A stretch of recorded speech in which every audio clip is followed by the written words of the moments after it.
Hey everyone, welcome back to a new project. Today I'll be using my large 35.5 centimeters mold from Moldsandshapes, and after this it's officially retiring because it's really worn out. The surface is super mud already, so I thought I'd use it for a special project. I'm going to add a pair of shoes onto the surface, again using UV resin. I picked out this stencil, which I'll trace first and then fill in with UV resin. I'll be using the UV resin from Depon for this. But first I need to make sure I can actually trace the shoes onto the surface. Normally the stencil sticks really well onto the mold, but since this mold is already so scratched and matte, it barely sticks anymore. So I have to hold it down firmly, and this time I'm using a black permanent marker for the outline, which probably won't come off the mold anymore, but since this mold is on its last leg anyway, that's fine. So yeah, let me check. I'm a little bit confused. I'm not sure this is the best idea. Let me wipe it off again and check if it even comes off the surface. Not that it really matters, but okay. And I'll reposition the stencil properly and then start tracing the outline with a marker before filling everything in with UV resin.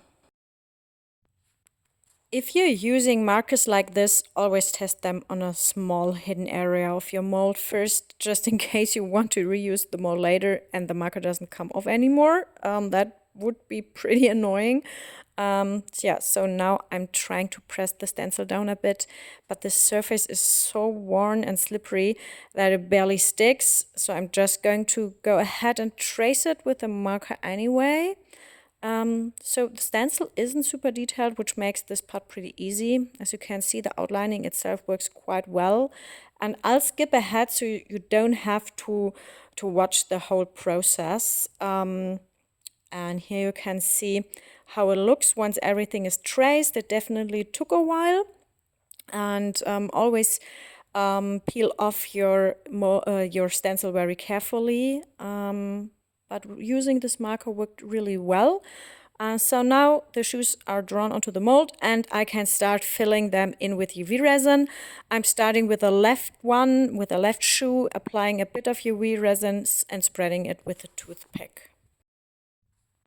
The UV resin is pretty thick, so it takes a moment to reach the tip of the bottle. And now I'm drawing a few lines inside the outline and spreading them out, hoping the resin stays exactly where it's supposed to.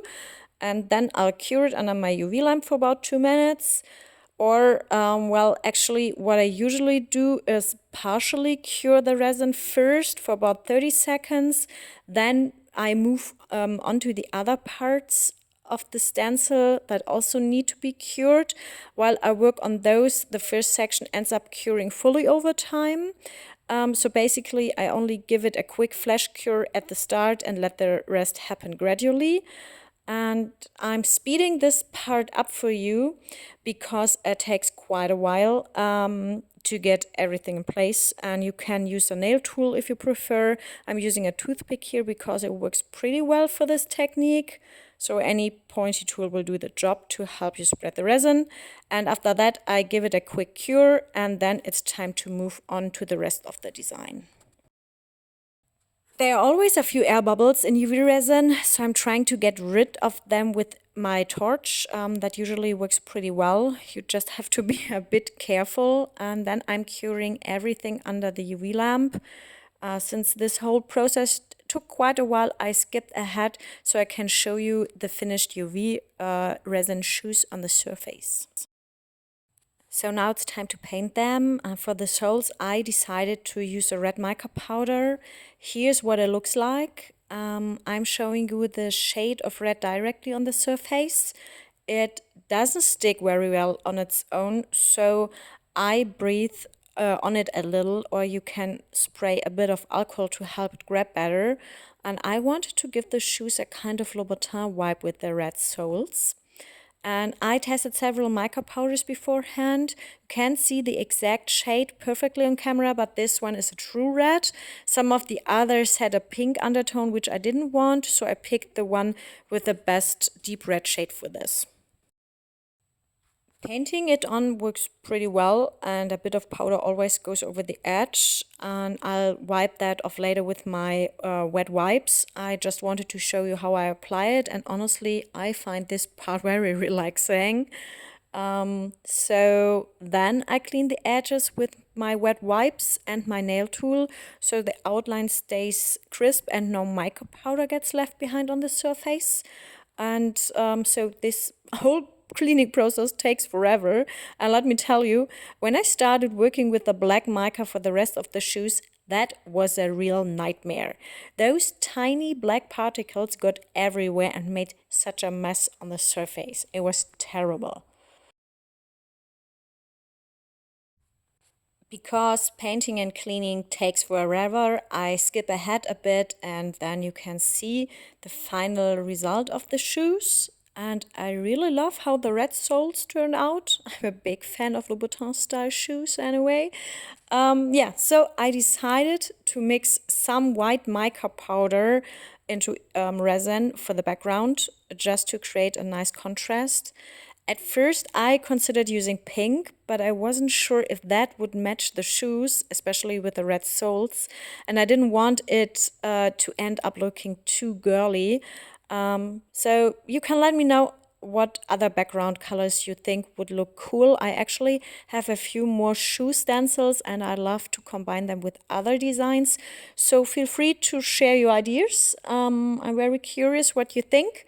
And yeah, so for this first try, I thought white would work best. I'm pouring it very slowly onto the surface because I'm not completely sure whether the pigment will stay exactly where it's supposed to. I'm also really curious to see how this turns out once it's cured. And the black gave me a bit of trouble. It's not a very shiny or chrome-like black, just a regular dark pigment without much shimmer, and it was really hard to apply neatly. And I've now ordered some chrome black pigments, so hopefully I'll get better results next time. But for now, we'll just have to wait and see how everything looks once it's fully cured. It's already time to demold, and this piece is still a little bendy, but I don't care. I really want to see how it turned out. So let me flip it so the shoes aren't upside down. This mold has definitely reached the end of its life. The resin barely comes out anymore. But to be fair, it's about 2 years old, so it really served me well. And now let's take a look at the result.